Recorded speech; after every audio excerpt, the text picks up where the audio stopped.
Hello friend, नमस्कार। सावी study अड्डा institute में आप सभी लोगों का एक बार फिर से स्वागत है।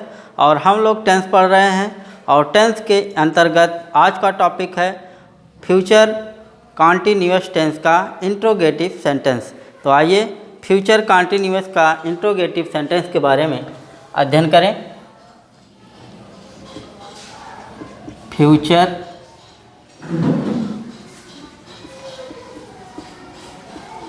कॉन्टिन्यूअस टेंस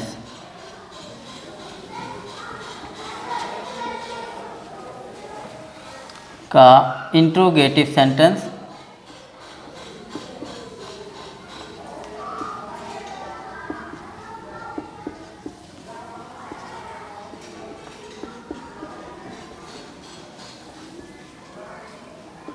इंट्रोगेटिव सेंटेंस यानी प्रश्न सूचक वाक्य। एक बार फिर से इसकी पहचान की तरफ किस प्रकार इसकी पहचान की जाती है। सबसे पहले हम यह ध्यान देते हैं, चाहे कोई भी हिंदी वाक्य हो, उसके अंत में रहा होगा, रही होगी, रहे होंगे शब्द आए तथा वाक्य जो है भविष्यत काल में है और इसमें कार्य जो है जारी रहता है, तो ऐसे वाक्य जो है फ्यूचर कॉन्टिन्यूअस टेंस के होते हैं।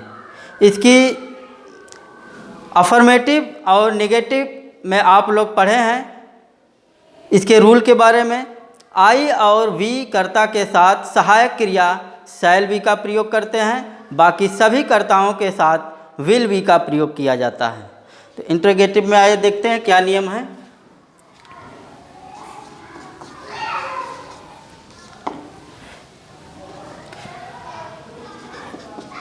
यदि प्रश्नवाचक शब्द वाक्य में पहले आता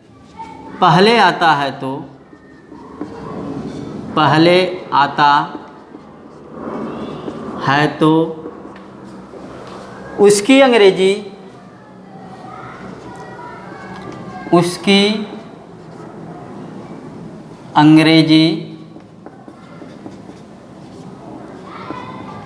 नहीं लिखते हैं।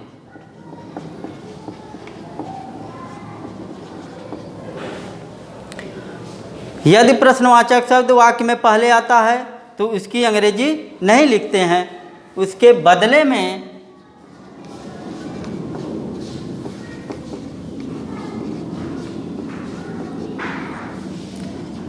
शैल या विल का प्रयोग करते हैं।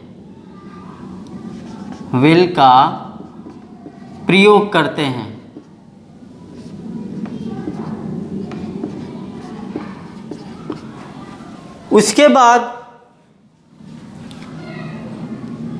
हम सब्जेक्ट लिखते हैं।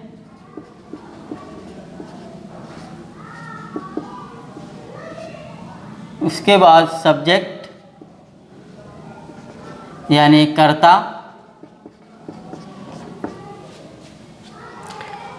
फिर बी का प्रयोग किया जाता है। बी का प्रयोग किया जाता है।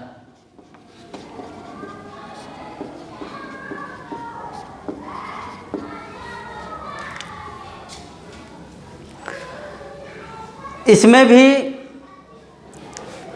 क्रिया का पहला रूप लिखते हैं और उसमें आईएनजी जोड़ते हैं। इसके बाद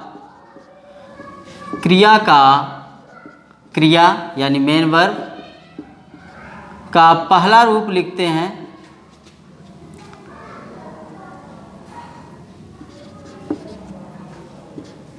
और उसमें आईएनजी जोड़ते हैं। क्रिया का पहला रूप और उसमें आईएनजी जोड़ा जाता है। जैसे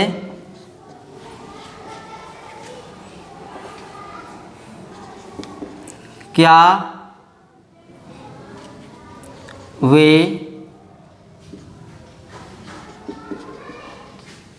बस से आगरा जा रहे होंगे।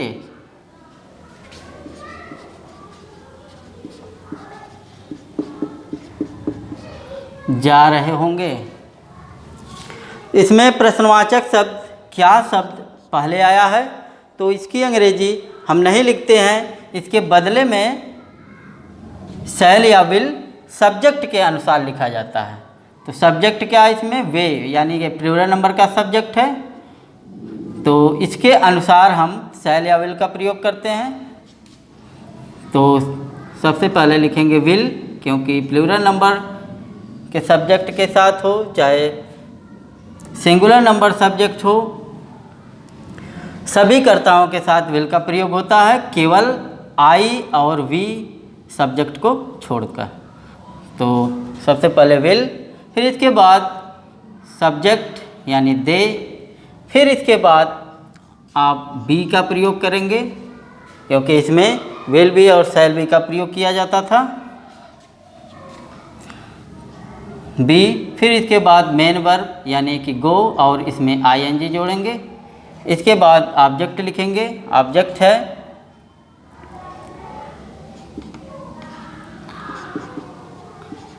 आगरा बाई बस।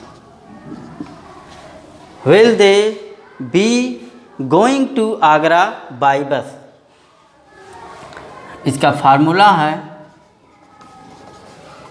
सबसे पहले यदि क्वेश्चन वर्ड पहले आता है तो उसकी अंग्रेजी नहीं लिखते हैं, यानी कि सबसे पहले हम लिखेंगे विल या शैल, फिर उसके बाद सब्जेक्ट, फिर बी, इसके बाद मेन वर्ब का पहला रूप, उसमें आईएनजी जोड़ेंगे, फिर ऑब्जेक्ट ईटी से लिखते हैं।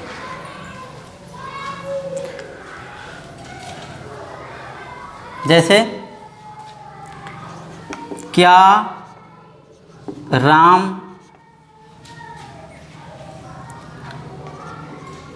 अपना कार्य कर रहा होगा,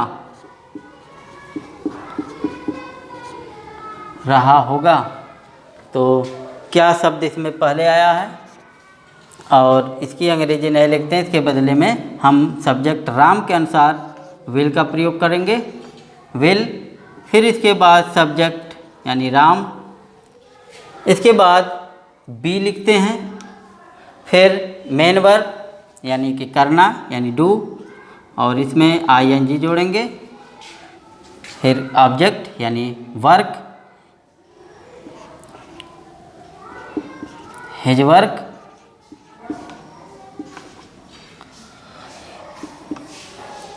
will Ram be doing his work. आप इसको दूसरे तरीक़ा से भी लिख सकते हैं, विल राम बी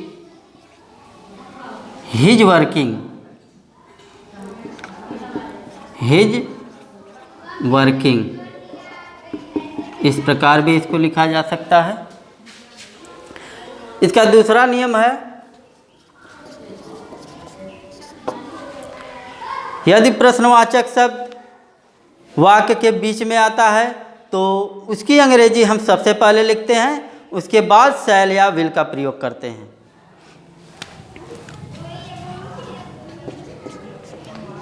यदि प्रश्नवाचक शब्द यानी क्वेश्चन वर्ड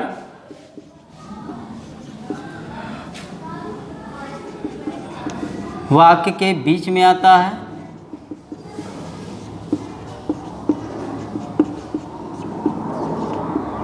है तो उसकी अंग्रेजी सबसे पहले लिखी जाती है।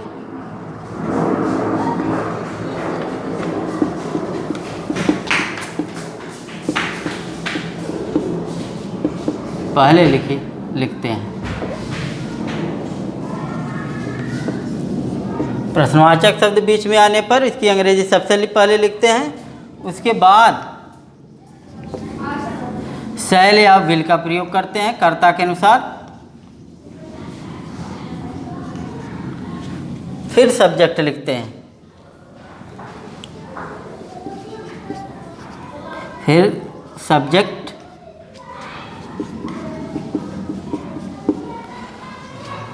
और तब बी का प्रयोग करते हैं, बी का प्रयोग किया जाता है।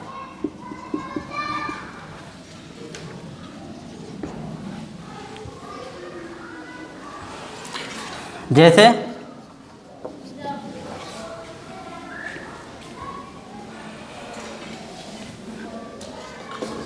वे क्यों बस से आगरा जा रहे होंगे। वे क्यों बस से आगरा जा रहे होंगे। तो इसमें हम सबसे पहले यह देखेंगे कि क्वेश्चन वर्ड यानी कि प्रश्नवाचक शब्द कहाँ पर आया है, बीच में आता है, तो उसकी अंग्रेजी हम सबसे पहले लिखेंगे क्योंकि वाई, फिर इसके बाद शैल या विल कर्ता के अनुसार, तो कर्ता दे है और दे के साथ हमेशा विल का प्रयोग किया जाता है, फिर इसके बाद सब्जेक्ट लिखते हैं और फिर बी, इसके बाद मेन वर्ब यानी गो और आईएनजी इसमें प्लस कर देते हैं, फिर इसके बाद object Agra by bus. Why will they be going to Agra by bus. Formula,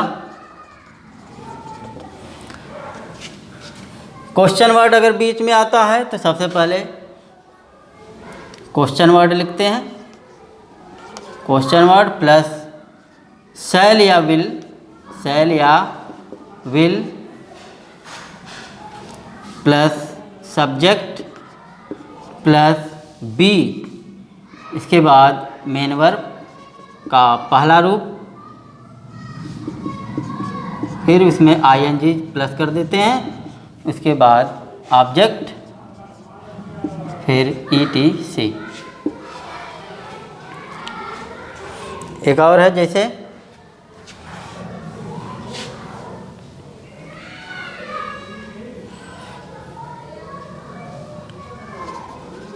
वह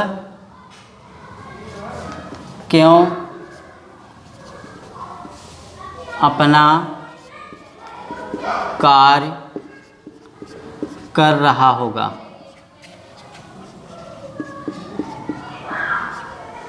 कर रहा होगा, तो इसमें सबसे पहले क्वेश्चन वर्ड बीच में आया है तो इसकी अंग्रेजी हम सबसे पहले लिखेंगे वाई, फिर इसके बाद विल, ही,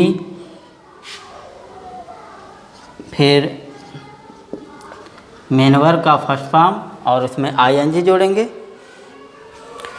इसके बाद ही का अपना हिज होता है, हिज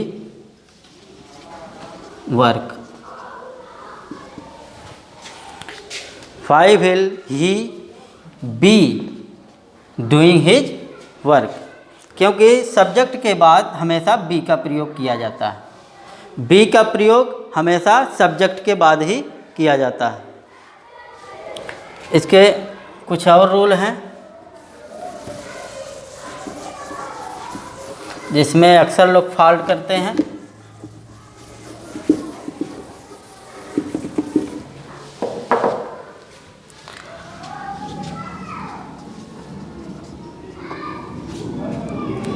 यदि प्रश्नवाचक शब्द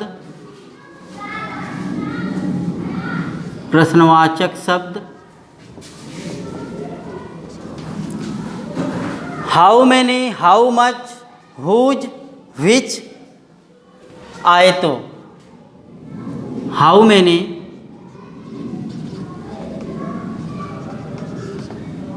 how many, how much, whose, which आए तो उससे संबंधित नाउन को भी लिखा जाता है। उससे संबंधित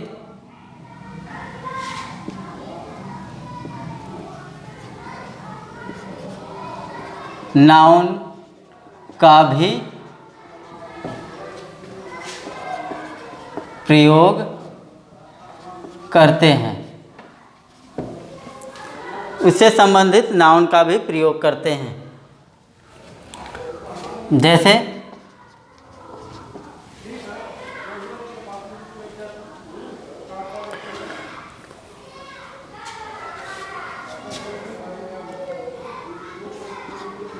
तुम्हारा भाई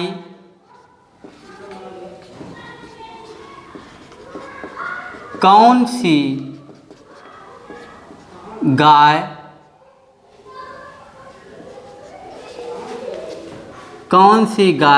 खरीद रहा होगा।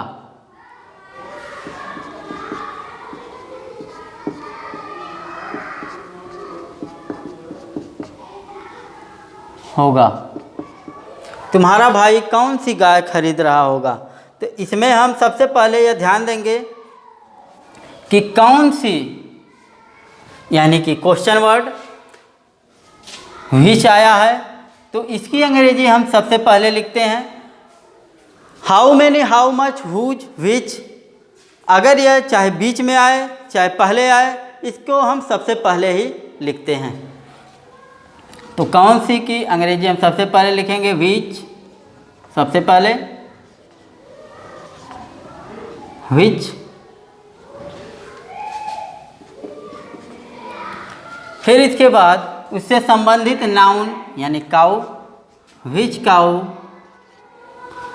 फिर उसके बाद हम सहायक क्रिया का प्रयोग करेंगे विल। फिर subject your brother, your brother. फिर इसके बाद बी और खरीदना यानी बाई, और इसमें आईएनजी जोड़ देंगे, बाइंग हो जाएगा।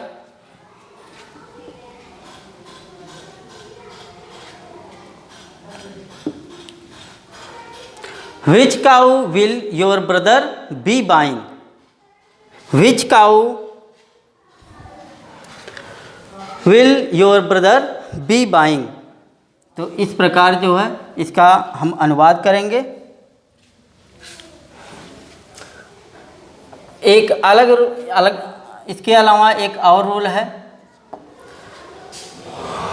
यदि वाक्य में हु शब्द आए, हु यानी कौन, वाक्य में हु शब्द आए तो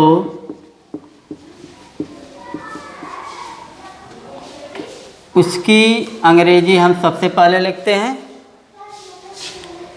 अंग्रेजी हम सबसे पहले लिखते हैं।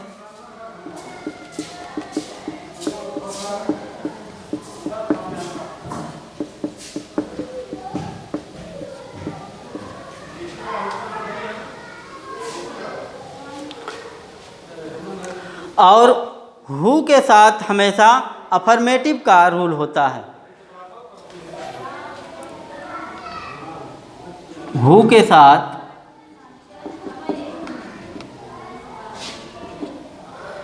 अफर्मेटिव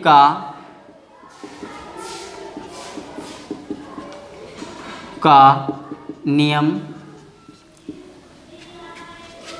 लागू होता है।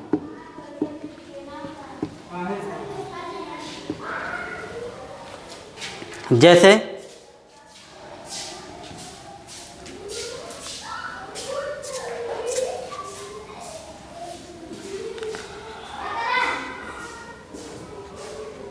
तुम्हारी समस्या कौन हल कर रहा होगा।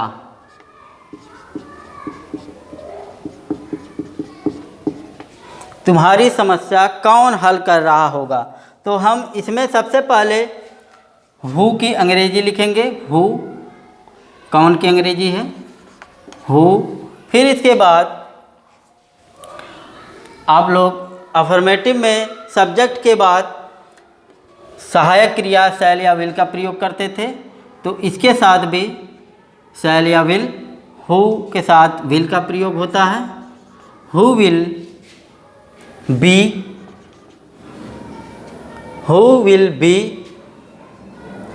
फिर इसके बाद मेन वर्ब, मेन वर्ब यानी कि हल करना, सॉल्व, और इसमें आईएनजी जोड़ेंगे, सॉल्विंग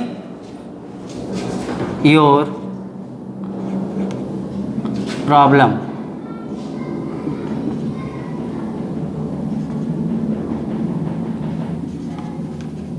प्रॉब्लम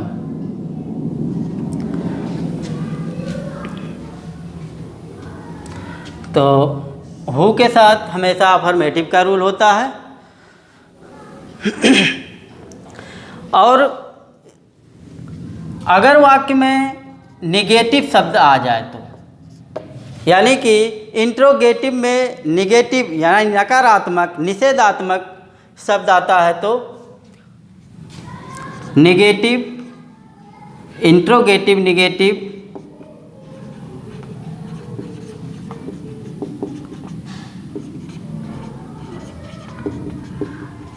निगेटिव सेंटेंस में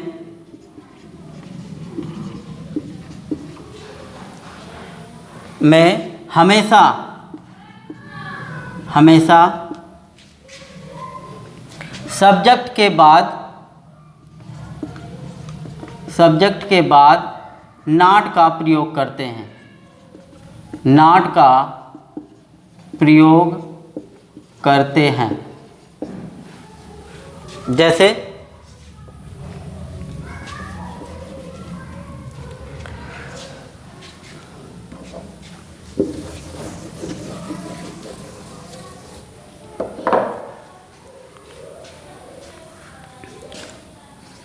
क्या वे बाजार नहीं जा रहे होंगे।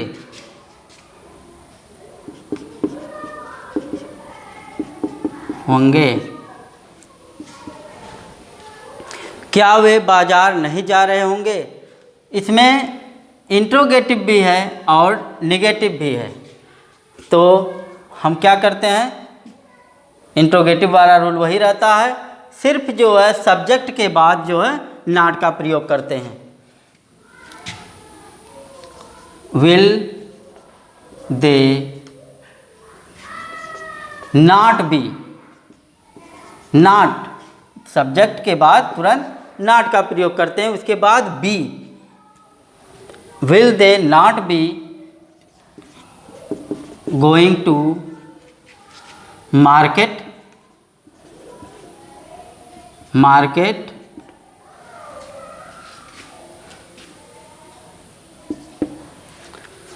क्यों वे बाजार नहीं जा रहे होंगे। Will they not be going to market.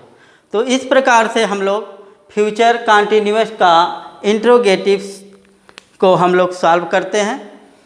और मैं बार बार कहता हूँ कि आप लोग इसी पर आधारित क्वेश्चन बनाकर उसको अनुवाद किया करिए।